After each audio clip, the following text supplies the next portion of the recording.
अस्सलाम वालेकुम। अॼु जी मौसम जो अहिवालु इहो आहे त अॼु सिंध जे काफ़ी इलाइक़नि में बरसाति वसी आहे। जीअं कल्ह जी वीडियो में असां अव्हांखे अॻकथी ॾिनी हुई, उन्हनि सभिनी इलाइक़नि में बरसाति वसी आहे जिन जो कल्ह वारी वीडियो में असां ज़िक्र कयो हुयो ऐं असां अव्हांखे इहो ॿुधायो हुयो त उत्तर सिंध वारनि इलाइक़नि में बरसाति जो को भटकियल बादल पहुची हल्की फुल्की बरसाति करे त करे, न त घणो चांस न आहे त ईअं थियो आहे। बरसाति वसी आहे साले पट खां वठी अछड़े थर में, थरपारकर में ऐं हैदराबाद में सुठी बरसाति वसी आहे। मटियारी, शहदादपुर, नवाबशाह ऐं काछे जे इलाइक़नि में बरसाति वसी आहे। नौशहर, फिरोज़ बरिया ऐं चूंडगो तरफ़ बि बरसाति वसी आहे ऐं बदीन में बि कुझु न कुझु बरसाति वसी आहे। ऐं अॼु असां अव्हांखे ॿुधाईंदासीं त सुभाणे छा थींदो। सुभाणे बरसाति जो सिलसिलो तक़रीबन ख़तमु थियण ते आहे। जेकॾहिं बरसाति वसंदी त बिल्कुलु नंढनि टुकरनि में किथे किथे सोभ ॾखण सिंध ऐं विचोले सिंध में थींदी। लोकल सिस्टम किथे किथे नंढा ठही सघनि था जिन जी का वॾी हैसियत न हूंदी ऐं इहो बि थी सघे थो त सुभाणे सिर्फ़ु बादलनि जा टुकड़ा ठहनि ऐं लोकल सिस्टम अहिड़ा न ठही सघनि जेके घणी बरसाति ॾियनि। हिन वक़्तु बरसाति जिथे हले पई उन्हनि इलाइक़नि में अव्हांखे ॾेखारियूं था त कहिड़ा इलाइक़ा आहिनि बरसाति वारा। त बरसाति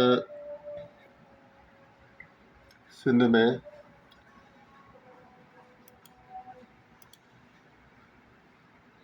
वञी आख़िरी इलाइक़नि में बची आहे, ॾखण सिंध वारनि इलाइक़नि में। ऐं कराचीअ तरफ़ हिकिड़ो नंढो सिस्टम अचे पियो। इन वक़्तु शाम जो काफ़ी टाइम थी वियो आहे, सिज लही चुको आहे। त बरसाति जेका आहे तक़रीबन जेका आहे इहा बि ख़तमु थियण वारी आहे। ऐं उनखां पोइ राति जो बरसाति जो कंहिं इलाइक़े में को ख़ासि चांस न आहे त को किथे राति जो कंहिंखे डिस्टर्ब कंदी।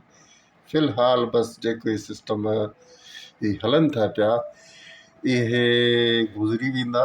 उनखां पोइ तक़रीबन बरसाति राति जो 8 वॻे ताईं सिंध मां निकिरी वेंदी। बलूचिस्तान में बरसाति आहे। बलूचिस्तान जे इलाइक़नि में लोअर बलूचिस्तान, ॾखण बलूचिस्तान में बाक़ाइदा बरसाति वसी रही आहे। उते बरसाति अॼु केतिरनि इलाइक़नि में बलूचिस्तान में वसी आहे।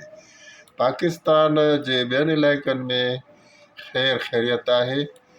ऐं हिंदुस्तान जे इलाइक़नि में जेके राजस्थान जा इलाइक़ा आहिनि उन्हनि में सुभाणे बरसाति वसंदी। अॼु वसी आहे केतिरनि इलाइक़नि में, पर सुभाणे राजस्थान जे इलाइक़नि में जयपुर ताईं ऐं ॿियनि इलाइक़नि ताईं बरसाति वसंदी। काफ़ी सारी राजस्थान में बरसाति वसंदी।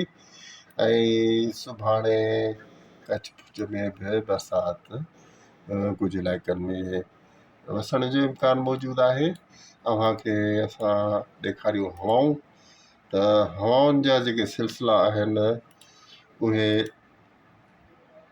लो प्रेशर जे हवाले सां, त लो प्रेशर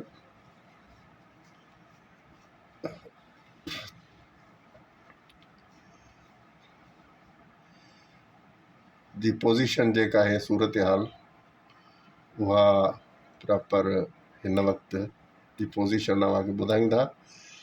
त हिन वक़्तु लो प्रेशर जेके इलाइक़ा आहिनि लो प्रेशर जा उहे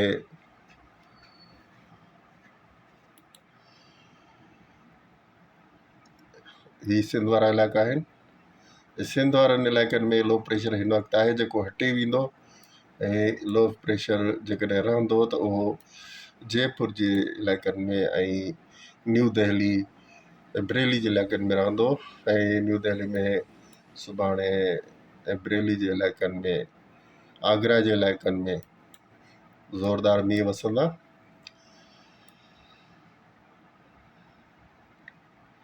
ही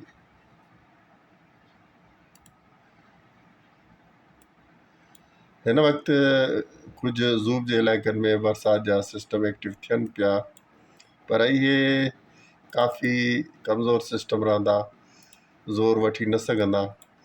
पर सिंध जेका आहे सा बहरहाल सिंध में हिन वक़्तु ॾखण सिंध में जेका बरसाति आहे उहा ख़तमु थियण वारी आहे।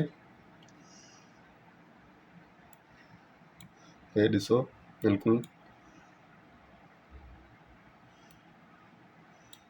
सिंध में अॼु जेतिरनि इलाइक़नि में झुड़ हुयो उन्हनि सभिनी इलाइक़नि में बरसाति न थी आहे। घणनि इलाइक़नि में हल्की बरसाति थी आहे, यानी बूंदाबांदी ऐं फुड़ फुड़। ख़ासि तौर ते उत्तर वारनि इलाइक़नि में जेके उत्तर ऐं ओलह वारा इलाइक़ा आहिनि, जीअं दादू खां ऐं मथे दादू वारा इलाइक़ा, दादू खां मथे वारा इलाइक़ा, उन्हनि में हल्की फुड़ फुड़ हुई या रिम झिम किथे किथे।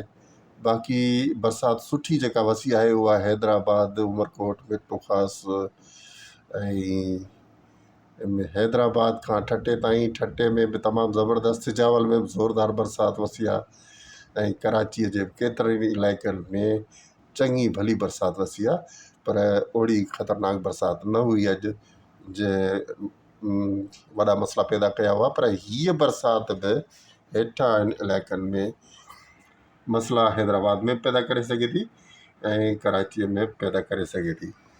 त इहो असांजो अॼोको मौसम जो अहिवालु हो। अॼु असांजी इहो रिकॉर्डिंग सिस्टम मसरूफ़ हो ॿियो वारो, इन जे करे असां टेम्परेरी तौर ते आर्ज़ी तौर ते ॿिए सिस्टम ते रिकॉर्डिंग कई। त इन सां गॾु हाणे अव्हांखे रिक्वेस्ट इहा आहे त अव्हां चैनल सब्सक्राइब नथा कयो, अव्हांजो को ख़र्चु कोन लॻंदो, अव्हां चैनल सब्सक्राइब कयो ऐं असांजा वीडियोज़ ॾिसंदा रहो। इन सां गॾु असांखे ॾींदा इजाज़त। अल्लाह हाफ़िज़।